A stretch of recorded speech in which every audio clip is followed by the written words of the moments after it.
"You cannot grow food in the soil of Wyoming come November." She did. The year was 1887. The place was a patch of unforgiving land miles from the nearest established town, a settlement that was little more than a hopeful name on a surveyor's map. Here, the wind had a personality, a cruel, scouring force that stripped warmth from bone and hope from the heart.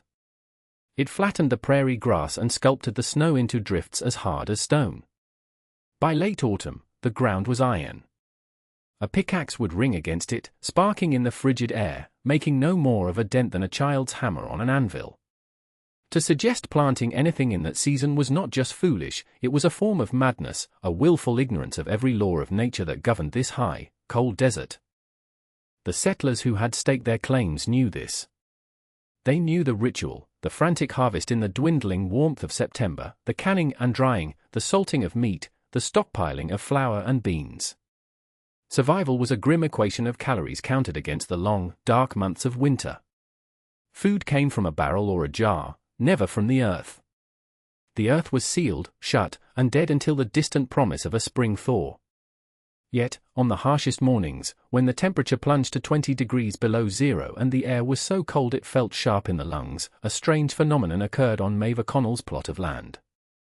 A faint plume of vapor, like a ghost's breath, would rise from a rectangular patch of ground behind her small sod house.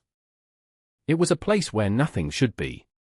From a distance, it looked as if the frozen earth itself were exhaling. The other settlers, huddled in their cabins, would see it and shake their heads. They had seen her digging there all autumn, a solitary figure against the vast, empty sky. They had watched her haul discarded windowpanes on a rickety cart, her two small children, Finn and Rose, trailing behind like small, bundled shadows. They had heard the rhythmic thud of her shovel long after any sane person had given up the fight with the coming frost. They called it Maeve's folly. A cruel joke she was playing on herself. A testament to a grief that had clearly unsettled her mind. For a widow with two mouths to feed, wasting such energy on a patch of frozen dirt was not just eccentric, it was dangerous. It was time and strength she should have spent securing more firewood, mending clothes, or petitioning the territorial agent for aid. Instead, she was trying to grow a garden in a grave. And now, that grave was breathing steam. Maeve was 25 years old, but the wind and the sun and the worry had etched the lines of a decade more onto her face. Her husband, Liam, had been a man full of broad-shouldered dreams, lured west by the promise of 160 acres of his own. He had seen the promotional pamphlets, the drawings of lush fields and fat cattle, and believed them with the fervor of a man who had never owned more than the dirt under his fingernails. He had not seen the reality that awaited them, the short growing season, the locusts that could devour a year's work in an afternoon, the blizzards that came without warning. He lasted one winter.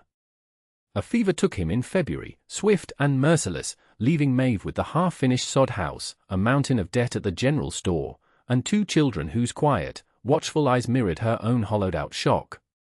Finn was 7, a boy who had learned to be solemn far too young. Rose, at 6, was his echo. They were good children. They did not complain. They simply watched their mother, their small world having contracted to the space she occupied. Her movements became their compass, her resolve their only shield against the vast, terrifying emptiness of the prairie. Her grief was a luxury she could not afford. It was a stone she carried inside her, heavy and cold, but she could not let it stop her from moving. To stop moving was to die. And so she moved. Her neighbors were not unkind, not precisely. They were practical people, hardened by the same landscape that had taken her husband. They offered condolences in the form of a sack of potatoes or a jar of pickled beets. They offered advice, most of it revolving around her leaving. "A woman alone has no place here," Mr. Alastair Finch, the settlement's self-appointed leader and owner of the supply store, had told her, his tone a mixture of pity and impatience. "Go back east. Find your people. This land will break you." He meant it as a kindness, a warning from a man who had seen others fail. But Maeve had no people to go back to. Her family was dust in Ireland, and Liam's were strangers in a city she'd never known. This 160 acres of dirt and wind was all they had. It was their inheritance, bought with the last of Liam's strength. Leaving felt like a betrayal of that final, desperate hope. So she stayed, and the pity of her neighbors slowly curdled into a kind of weary disdain. They saw her attempts to farm Liam's plot not as brave, but as stubborn. They saw her refusal to leave not as resilience, but as foolishness. She was an anomaly, a problem they didn't know how to solve, and her presence was a constant, uncomfortable reminder of how close they all were to the edge. She remembered her grandmother, a woman whose hands were permanently stained with the soil of a different country, a green and gentle place. Before they had left for America, her grandmother had pulled her aside. She had spoken not of the New World's promise, but of its treachery. "The earth is not the same everywhere," she had said, her voice a low rasp. "You must learn to listen to it. But if it will not speak to you, you must make it." She had told Maeve stories from the old country, tales of people who lived in places where the mountains were high and the winters were long. They didn't fight the cold. They went under it. They dug into the hillside, she explained, creating pits called o Wallapenis, a word from a language Maeve didn't know, meaning place of warmth. They would cover these pits with glass or stretched hides and use the earth's own heat, the constant, steady temperature that lay just a few feet below the frozen surface, to create a pocket of eternal spring. The ground itself is a blanket, her grandmother had whispered, a secret passed from one generation to another. You just have to know how to pull it over you. At the time, it had seemed like a fairy tale. In the crushing reality of a Wyoming winter, it became her only map. It was a desperate, unbelievable plan, born of ancestral memory and the fierce, animal instinct to protect her young. She would not fight the winter. She would go under it. The declaration of her intent was not made with words. It was made with the sharp, percussive clang of a shovel striking frozen earth. It was early October, the first hard frost having already bleached the color from the prairie. Maeve took Liam's shovel and pickaxe and began to mark out a rectangle in the ground behind the soddy, a space 20 feet long and 10 feet wide. The children watched from the doorway, their breath fogging in the air. The first few inches were a battle. The topsoil was a crust of ice and hardened clay.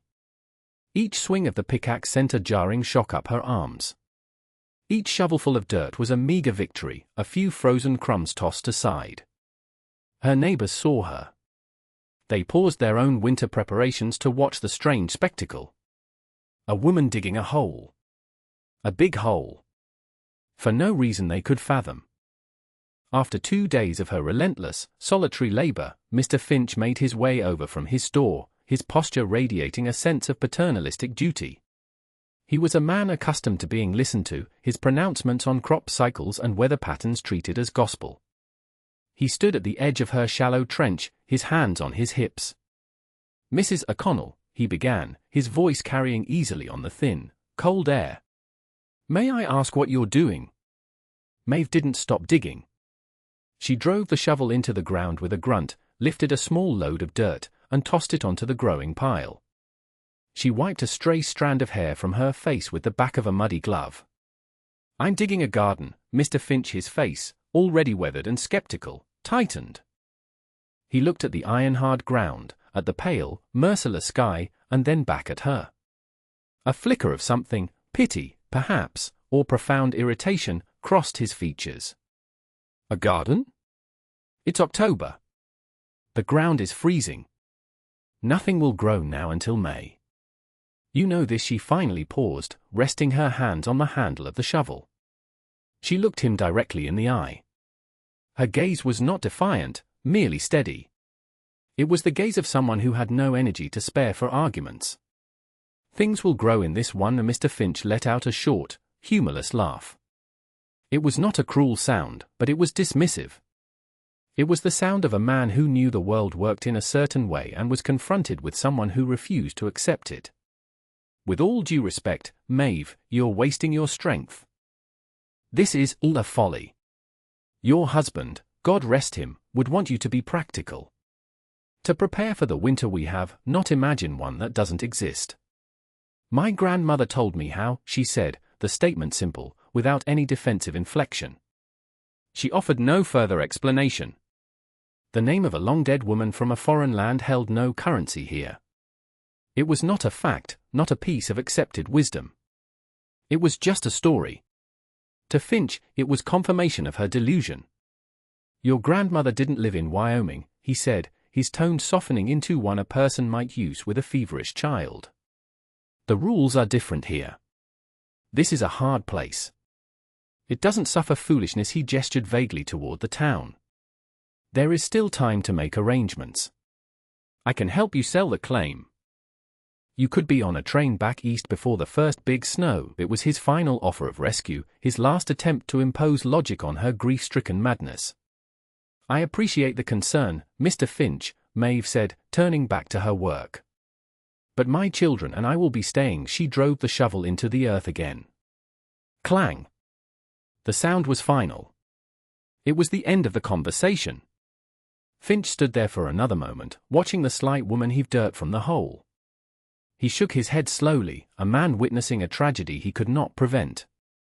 He turned and walked away, the matter settled in his mind. The poor woman was lost. All they could do now was wait for her to break completely. The labor was a long, slow war against the earth.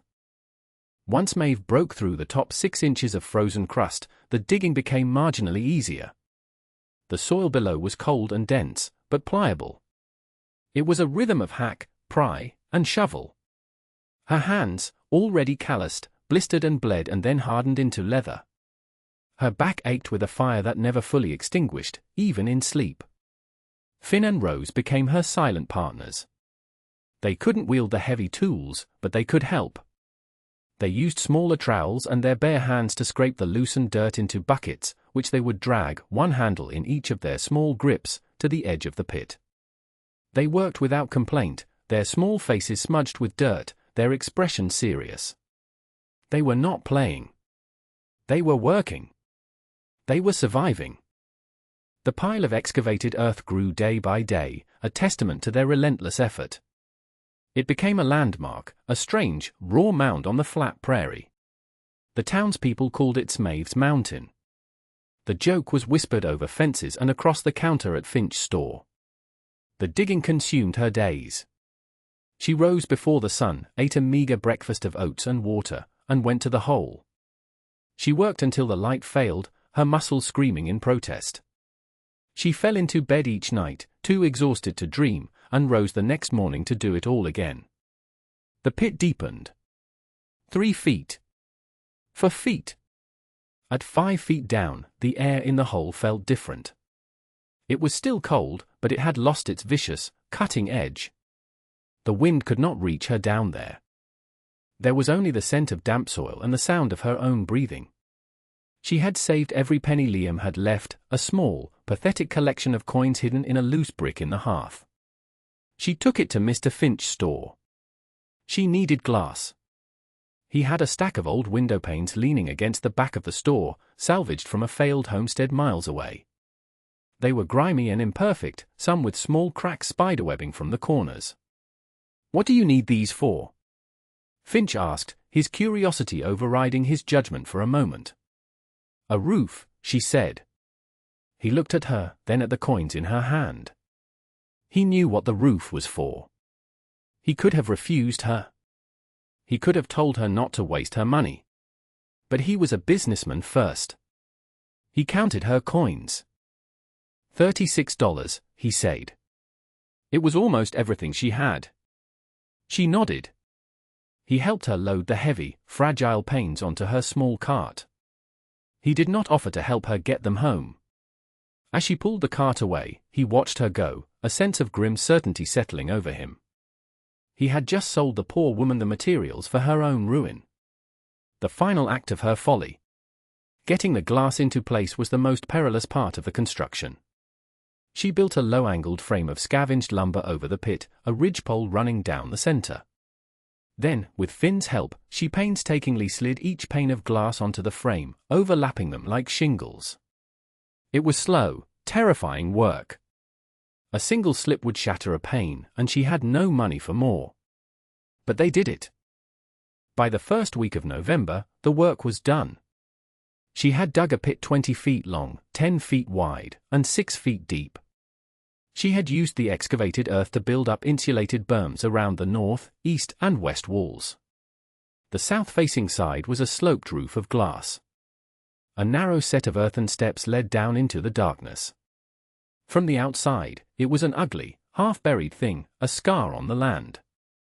A mound of dirt and a sheet of grimy glass.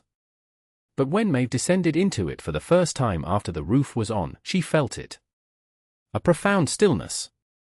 A palpable absence of the relentless, scouring wind. The air was cool, but not frozen. It was the quiet, steady cool of a cellar. It was the breath of the deep earth. She did not wait. The same day the roof was finished, she brought down the seeds. They were the last things she'd bought with her money, precious packets of potential she'd kept stored in a tin box. Tomatoes, carrots, cabbages, and cucumbers. Vegetables her grandmother had grown, vegetables that tasted of summer. To plant them now felt like an act of prayer, an unreasonable appeal to a god who had long since abandoned this frozen patch of ground. She had spent the last of her energy preparing the soil inside, enriching the native dirt with compost she had meticulously saved. The children helped her, their small fingers pressing the tiny seeds into the cool, dark earth. Rose, with a seriousness that broke Maeve's heart, patted the soil over a carrot seed and whispered, "Grow to Finn," ever the pragmatist, looked up at the glass roof, where the pale November sun cast a weak, watery light. "Is there enough sun, Mama?" he asked. "The earth will keep them warm," she replied, echoing her grandmother's words. The sun is just to tell them which way to grow. For a week, nothing happened. Every morning, Maeve would descend the earthen steps, her heart a tight knot of hope and fear. She would inspect the smooth, dark soil, looking for any sign of life. There was nothing. The doubt, which she had held at bay through sheer physical exhaustion, began to creep in. Finch's words echoed in her mind. A folly. What if he was right? What if she had spent the last of her strength, the last of their money, on a dead woman's fairy tale? What if she had dug a tomb for her hope? On the 8th day, she saw it. A tiny speck of green. Then another. The cabbage seeds had sprouted. They were fragile, almost translucent, but they were undeniably alive. She knelt, touching one of the minuscule leaves with the tip of her finger. It was the most beautiful thing she had ever seen. She called the children down. They stared, their eyes wide. Rose let out a small gasp. Finn, the solemn one, broke into a slow, spreading smile that transformed his entire face. He looked from the sprout to his mother, and for the first time in months, his eyes were not just watchful, they were bright with wonder. "You did it, Mama," he whispered. Over the next few days, more green appeared. The neat rows of carrots sent up feathery fronds. The cucumber seeds unfurled their first broad leaves. The tomato plants, spindly at first, began to push upward toward the distant light. The underground world came alive. The weak autumn sun, filtered through the glass, was enough. The thermal mass of the surrounding earth held the temperature inside the pit between 45 and 50 degrees, even when the air outside plummeted below zero. The steam the neighbors saw was the proof: warm, moist air from inside the sunken greenhouse meeting the frigid Wyoming atmosphere at the seams of the glass panes. It wasn't a ghost's breath. It was the breath of a secret summer, hidden from the world. Maeve tended her impossible garden with a devotion that was fierce and tender. She watered the plants, weeded the soil, and checked their leaves for any sign of disease. Down in her silent, sunlit pit, the world of wind and ice and hunger ceased to exist. There was only the smell of damp earth and the quiet, miraculous business of growth. By early December, the plants were thriving. The cabbages were forming tight, pale heads. The carrots were fattening beneath the soil. Small green cucumbers hung from their vines, and the tomato plants were covered in tiny, hard green orbs. It was real. It was happening.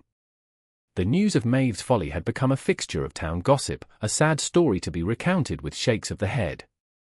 But the steam, the constant, visible evidence that something was happening on her land, began to sow a seed of curiosity. One afternoon, Mr. Finch appeared again, this time accompanied by 2 other homesteaders, men whose faces were etched with the same hardened pragmatism as his own. They did not come to her door. They walked directly to the edge of the sunken structure, peering down through the glass.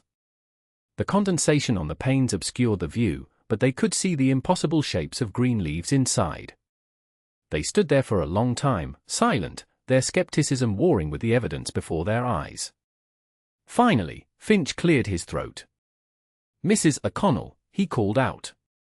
Maeve emerged from the soddy, wiping her hands on her apron. She walked toward them, her posture calm, her face unreadable. She did not invite them in. She simply waited. "We saw the steam," Finch said, the word sounding lame even to his own ears. "What is this place?" "It's my garden," Maeve said, her voice even. One of the other men, a farmer named Thomas, squinted at the glass. "There are things growing in there." In December the statement was one of profound disbelief. "Yes," Maeve said. Finch looked from the greenhouse to Maeve, his expression a complex mixture of confusion, suspicion, and a dawning, uncomfortable respect. "How?" he asked. The question was blunt, stripped of all his usual paternalism. It was the question of a man confronting a miracle that defied every law he knew. Maeve considered him for a moment. She could have been triumphant. She could have reminded him of his mockery, of his pronouncements of her foolishness. Instead, she just gave him the truth, as simply as she had stated her intentions weeks before. "The earth stays warm, a few feet down," she said. "The glass lets in the sun. It's an old idea from my grandmother's people." She gestured toward the earthen steps. "Would you like to see?" The three men exchanged a look. Curiosity won. Finch led the way, descending the steps carefully, as if entering another world.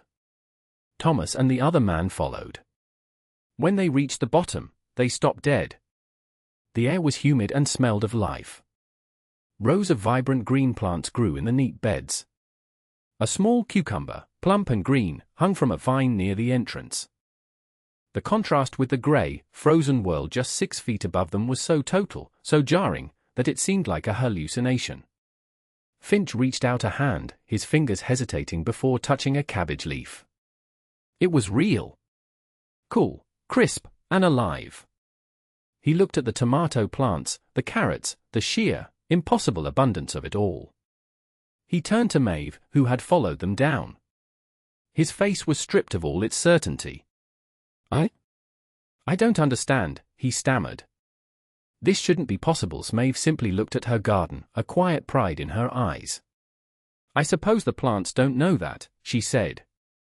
The first week of January, the storm came. It was not a normal blizzard. It was a malevolent entity, a wall of white that descended from the north and swallowed the world. The settlers called it a white hurricane.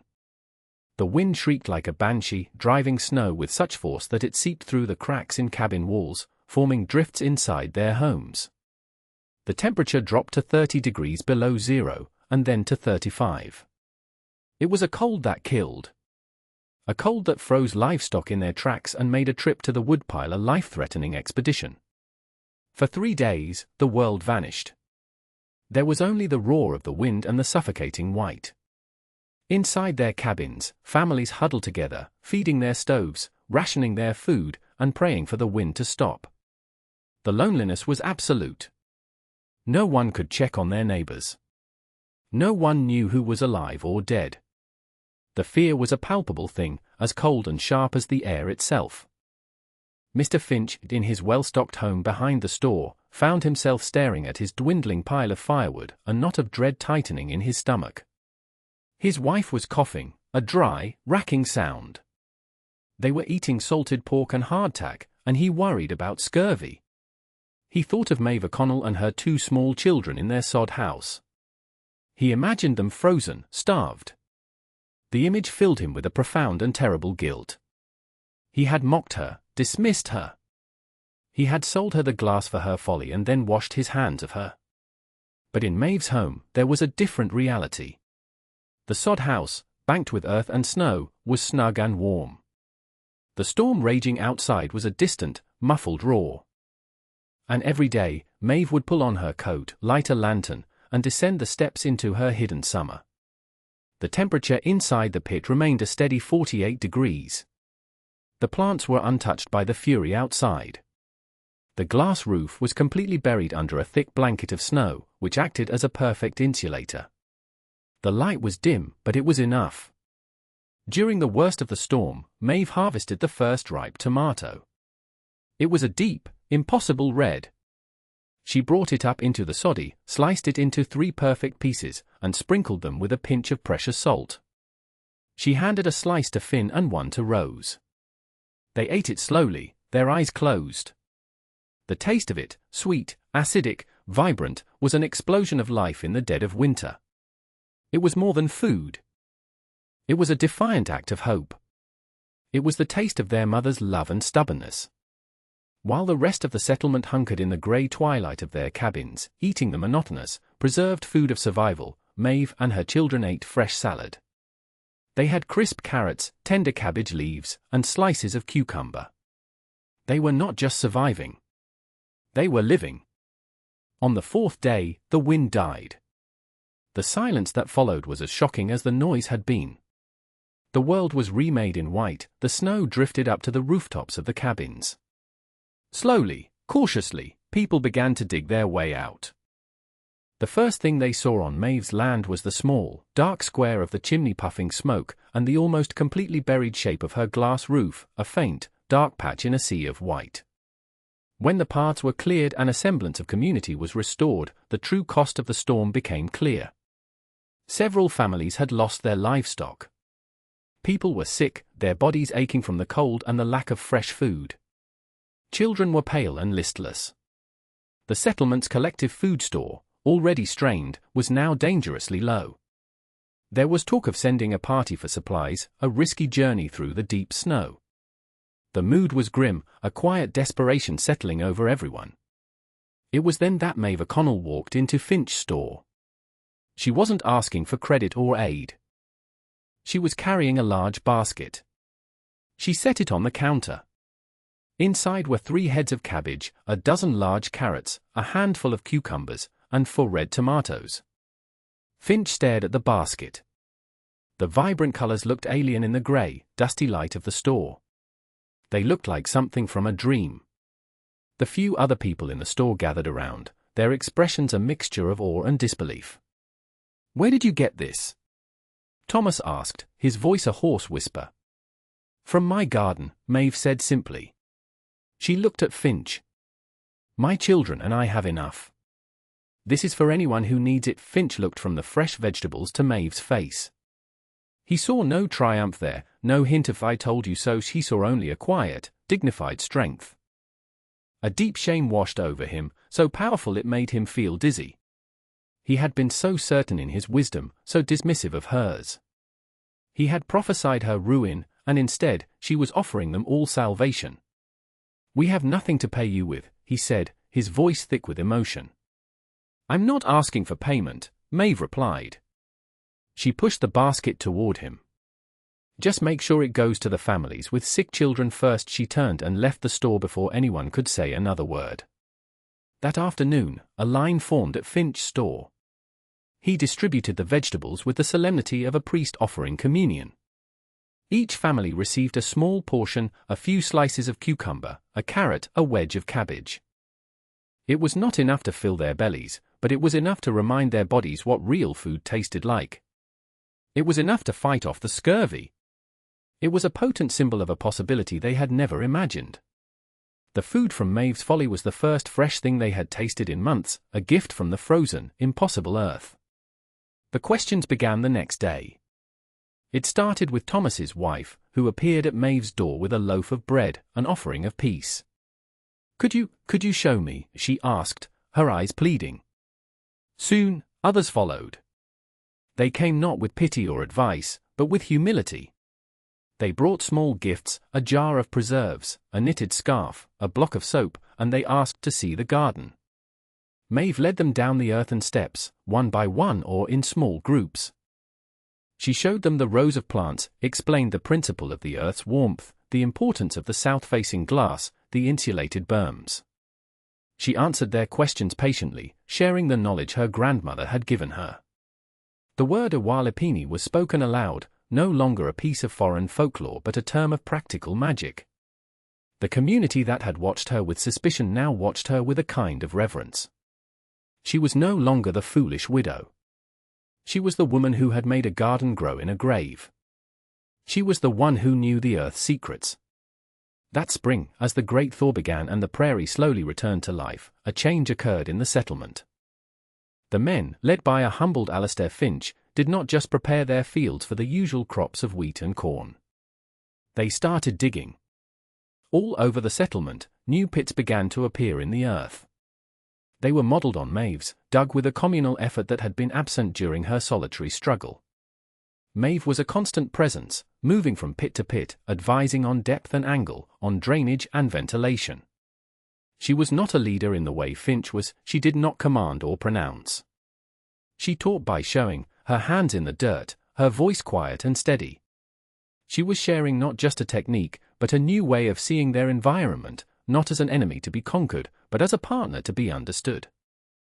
By the time the next winter arrived, the landscape of the settlement had been transformed. 7 new sunken greenhouses were complete, their glass roofs glinting in the low winter sun. When the first snows fell and the temperatures dropped, a new and beautiful sight appeared. From each of these structures, a faint plume of steam rose into the frigid air, mingling with the smoke from the chimneys. It was a collective exhalation, the warm breath of a shared secret. The hunger of the previous winter did not return. Families had access to fresh greens, to the vitamins and hope that grew in their hidden gardens. Children who had been pale and sickly were now rosy-cheeked and strong. The entire psychology of the settlement had shifted. Winter was no longer a season of pure endurance, a long, dark tunnel to be survived. It was now a time of quiet, miraculous growth. Maeve's folly had become Maeve's way. Her ancestral knowledge, once dismissed as the ramblings of an old woman from another world, was now the cornerstone of their survival. She had not set out to prove anyone wrong. She had only set out to feed her children. But in doing so, she had shown them all how to live. She remained a quiet presence, tending her own garden, raising Finn and Rose. They were no longer the somber, watchful children of a grieving widow. They were bright and confident, their laughter a common sound on the homestead. They knew, in a way the other children did not, the true story of the steam that rose from the ground. It was the story of their mother's hands, their mother's will, their mother's refusal to accept the world as it was presented to her. It was the story of a love so fierce it could break the frozen ground and make a summer bloom in the heart of a Wyoming winter. You cannot grow food in the soil of Wyoming come November. That is what they said. That is what they knew. And now, as they looked out over the snow-covered prairie, at the plumes of vapor rising like prayers into the crystalline air, they knew it was a lie.